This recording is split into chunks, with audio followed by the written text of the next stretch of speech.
तो जी हाँ दोस्तों, बता दूं भोजपुरी सुपरस्टार थे साई लाल यादव जी का बहुत ही ज़बरदस्त दानेदार शूटिंग हुआ है दिल्ली में। जो थे साई लाल यादव जी अखिलेश कश्यप जी का जोड़ी जो थी आप लोग जानते हैं। अखिलेश कश्यप और थे साई लाल यादव जी की जोड़ी जब भी आती है धमाल मचा देता है।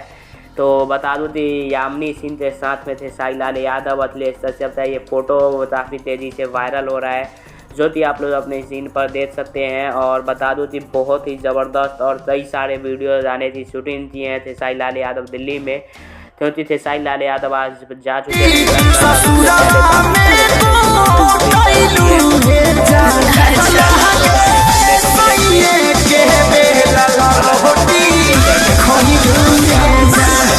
सभी के साथ में आप लोग तो नए नए गाने सुनने तो मिलेंगे। तो आप लोग तैयार रहिए धमाल मचाने के लिए और बवाल करने के लिए। तो जैसे ही पहला गाने या पोस्टर आएगा मैं आपको ज़रूर बताऊंगा। तब तक के लिए जय हिंद जय भारत। और इसी तरह से थे साई लाल से जुड़ी अपडेट के लिए चैनल को सब्सक्राइब कर लीजिए, वीडियो लाइक कर दीजिए और ज़्यादा से ज़्यादा इस वीडियो शेयर कर दीजिए। जय हिंद।